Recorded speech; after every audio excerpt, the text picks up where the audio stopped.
How did you learn how to write so good? When I met you, you were already good. Well, when I met you, you were writing, and then you were writing. I started writing in junior high school at YZ80. So I had a friend of mine that he would sit in the back of the class with me. His name was Toon, and he would blow spit bubbles in the back of the class, and he'd catch him in his mouth.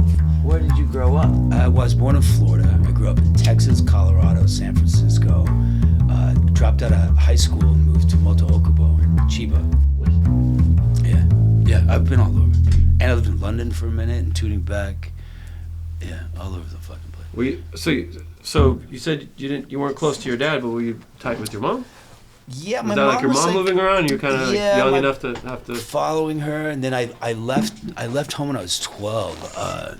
She was in a relationship that was not good for me, and one of the shitty apartments that we would bounce around to, there was a lady there that was the mother of a kid that was a little older than me, and she just took a liking to me because I'd have like holes in my shoes, and she'd buy me shoes, and she always had food in her kitchen. So you were not a silver spoon baby or anything? Oh no. Oh no, not at all. My mom was a Playboy Bunny. No dad actor, like you're just. Oh no! I mean, it's making sense now. She was a bunny. Yeah, she used to do the clubs. Right. Yeah. And the roller skating and all. They used to have Playboy clubs, like tag football. Flag football. Oh really? Yeah. Oh, so your mom had to be kind of good looking. She was super hot. But we were broke. No, it's all good. Just keep him away from her. Shut up, dude. I just know look at him. We're like joking. Looking like in the garage of someone's thing in like the late '60s, and there's Playboy. You're like, whoa, this is cool. She was hot. Yeah, but she would have different relationships that would take us to different apartment buildings. So we bounced around a lot.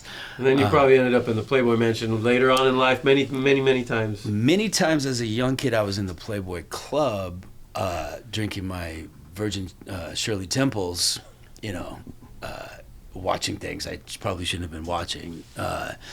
But we bounced around a lot. But there was a lady there that in one of the apartments that would feed me, and I was like a stray dog. She basically took it, and but she played tennis, right? And so she taught me how to play tennis, and I got really good at tennis, and I won a tennis tournament in the 16 and unders when I was like 13. So it goes 18 and unders, and 16 and under, 14 and under, 12 and under. What city? This was in Colorado, Denver, Colorado, and I won the tennis tournament, and but tennis is kind of dope game. I think it was just I just wanted to hang out with this lady because she fed me. Right. You know what I mean? Right. But I got really good, so I won a tournament, and a guy came to me and he said, "Hey, I want you to go to Nick Bollettieri's and John Newcomb's and all these different places." I played tennis my whole life. I get it. I know these names. You know those names, yeah. Oh, yeah. But John there's Newcomb, tennis academies. Sure. Yeah. And they're bizarre in their own way. A tennis academy. Oh yeah. Yeah. It's a free for all. Yeah. I'm sure. Most of the kids are rich. Yeah. Yeah, and then here comes this dude who is not, but can play. Yeah. Yeah. Oh, that's cool though. So, but you won the tournament. I won that tournament, but the guy came to me. He was a coach, and he was the type of coach that would have like a van, and if I'm playing you in the next round, and I'm playing you right now, he'd be videotaping you, and then we'd watch the videotape of what your backhand sucks this week, and it was like he was like a mathematician. It's good. And I had a nutritionist. I had a fucking how old tutor. I was like 12, 13 Oh, right. years old. So they're just like, we see potential in this kid, Norman. And then when he came, I bet that was good for you, man. You probably would have ended up in a lot more trouble if you didn't get into some of this shit at that age. Yeah, and he was like, I want to train you, and I was like, we got to talk to my mom. And my mom was like, you leave the room. I want to talk to him for a second. And then she was like, here's your suitcase. You should go. And I just left. And so your mom was like, this is good for her. It was good for me because she was in a relationship with a guy that was not good to me. Right. So a prick. Yeah. So. And how did that pan out? Like, is your mom around? My mom's around. She moved to Austin, Texas from Woodstock about a year ago. She was like sick of the snow. So she moved from New York to Austin, which she loves Austin. Like, that's her new thing. Oh, Austin's cool. Yeah. I mean, yeah. I could see Were you there 2 days ago? I could see he just landed yesterday from Texas. Going from Woodstock to Austin. Yeah. Makes good sense. Yeah. And is she still hot? I hate to ask that, but I don't mean it in that way. She's not like hot like that. No, but What's she's her still. Instagram? I don't want her Instagram. I'm She's just up there. asking, like, Yeah. she's probably still if she's hot, it's not like she's not. After the show, you'll be like, hey, by the way, what is your mom's Instagram? She's way older. You know, when the cameras are off. I'm not even. I'm just. Either way, but yeah. you might. I was just when he said Woodstock, I was thinking of this time. I think you're thinking if you know her. No. I'm going to tell him. No, I don't know his mom, but I went to Woodstock in like '85 when I was living in New York, and I was a bicycle messenger, and I was actually going to some acting thing, and I was just like, this is so fucked. And now I'm waking up at 7 in the morning to go ride my bike and deliver packages, and I don't only have like leather and. I don't have winter clothes. I'm fucking frozen. Either way, the chick I'm living with, this chick, Lovey's like, we're going to go see Uncle Robert up in Woodstock. I was like, all right, let's go. All right. Go up, hanging out with Uncle Robert. And he's a hippie. Yeah. Like a hippie, right? Yeah. Then there's some other dude who's from the Lower East Side, this junky motherfucker, but he's up there kind of cleaning up, and Uncle Robert's buddy. Uncle Robert says, oh, hey. He gives me this little miniature satchel. Like if you put a toothpick in, it would look like a little miniature hobo's bag. Yeah. But a little satchel, and to my chick and a couple other people. But he's like, okay, we're gonna go on a little journey. I'm like, all right, whatever, it's cool. I think I'm 25 or something. I put it in. He comes by and he's like, did you drop it? I was like, no, I just ate it. And he's like, no, that's what I mean. Did you drop it? Anyway. Start to come on. It's MMDA, X, whatever. It's 85, so it's kind of new. Either way, he's like, oh, you're on the same level with me. And then the chick is just this obnoxious broad, and she's like, what about me? And it's his cousin or something. And he's like, no, it's okay. Come with me, Steve, right? Like, all right, no, you're neurotic and a crazy bitch. But we go on this couch, and he's like, hold my hand, and he said Indian style, whatever. And he's like, repeat after me. Right? And I'm like, I'm coming on. I'm like, yeah, whatever. It's not anything bizarre. But I remember what we said. It was like, I love myself because I love everybody, and I love everybody because I love myself. But we kept talking that just together. Then all of a sudden, boom, it's like this just, it's like on this rhythm.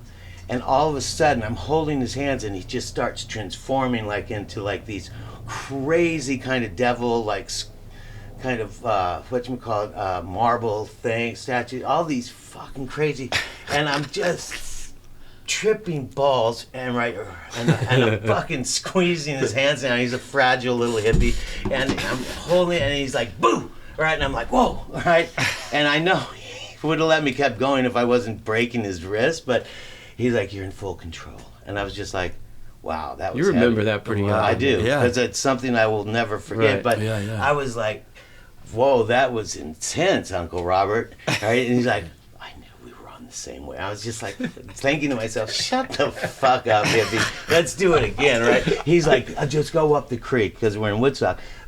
You'll find the fish. And I'm like, okay, like, he told me we were going to trip, and he was totally accurate on that. Now I believe what Uncle Robert's going to tell me in this. And so I like roll out, and they're doing whatever. And he's like, the talking fish is up there, Steve. You'll go and find it, right? And I walk up there, and I'm like, ain't no fucking fish in this little itty bitty creek. No fish, no nothing. I came back, I was like, wow, I'm just high, right? And my chick is high, everyone's starting to go to sleep, and I think, we are going to get down, right? like, oh yeah, what a great night, You right? mean like sexy time?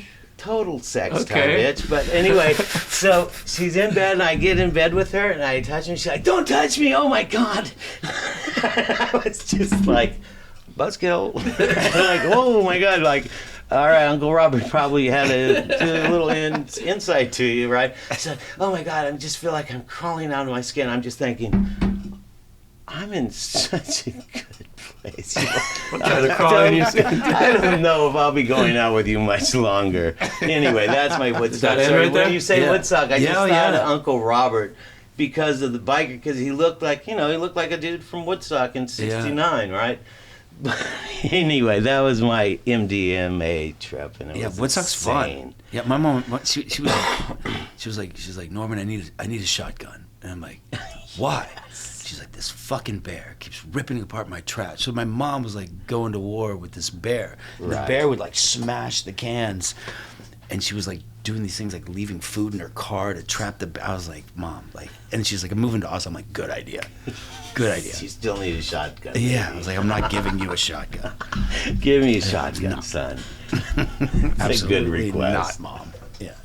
If I asked my old lady, she'd been like, "So even no way, you ain't gonna put no gun."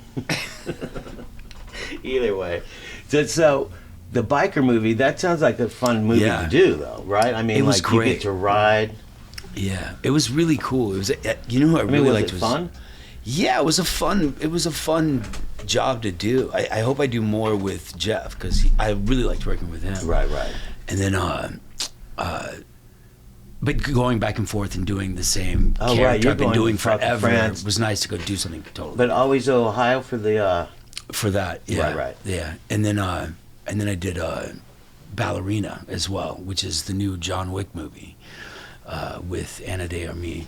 Oh, right. Yeah. Oh, dude. So I was doing. Is she the Cuban? Yeah, super hot, super cool. So this other artist dude that I know from Cuba was going out with her. Oh wow. And then she started to pop. Yeah. And he was just a hustler. I don't know if he's a hustler, but I remember he was like, "Oh yeah, I have a studio downtown, and like I'm the shit. I have a show coming. I go to the show." I'm like, "Dude, you're so talented. This is the kind of shit you produce." Then all of a sudden I see him again. He's like, I'm like, how's your chick doing? She's doing good. Superstar. Yeah, and he's like, oh, no, bitch. Really? Oh, she's bitch? so She's sweet. like, She's the nicest. He kicked you to the curb, Alondro. You're an asshole anyway. She's great. Yeah, no. I said, what did she do? She did the Maryland thing. She did, blonde. Yeah, I saw that. That was pretty insane for a Cuban broad? A ballsy move. Like she went full throttle. It reminded me of that. Do you see Renee Zellweger as Liza Minnelli? Yeah. Fuck. She Fucking was insanely good, right? I mean, that was like Joker style, great, dude. Yeah. The Joker.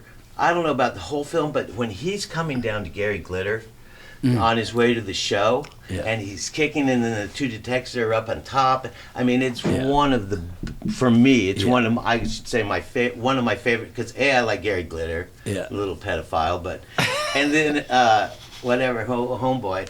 It was just so money. I was like, who is he taking these? He's like kicking like Bowie, and a little bit like T-Rex. Yeah. Like homeboy did his work for He's great. What was coming down. Yeah. I remember when he booked that, I was like, oh, that's so good. That's so perfect for him. You know? Yeah, I mean, I don't know the cat, but I thought I liked him in that. He was good as Johnny Cash too. He was great in Johnny Cash. You know, he's been a friend of mine for a while. I haven't seen him, and he has a baby now, and he's like hooked up. As we do, we hook up with somebody that babies, and then we hide over here. But he's so fucking good, you know. Oh, right, and then yeah. Renee in that movie, I watched it twice. I was like, she like went there, you know. She was. Yeah, dude, I was so impressed. So impressive. Yeah. Like it gave It's a good movie on top of it. Oh, yeah, dude. but Liza Minnelli was in that job too, like in a good way. But Liza Minnelli's mom was Judy Garland. Judy Garland, who was a crazy chick, but like Judy Garland was in The Wizard of Oz. Yeah. So, but Judy Garland was in The Wizard of Oz. Do you understand how Hollywood must have been? Oh, and crazy. filmmaking back then? Yeah. Like raging. Everything goes. Yeah. Probably. I don't know. I wasn't there. Dude, I went to Liza Minnelli's wedding.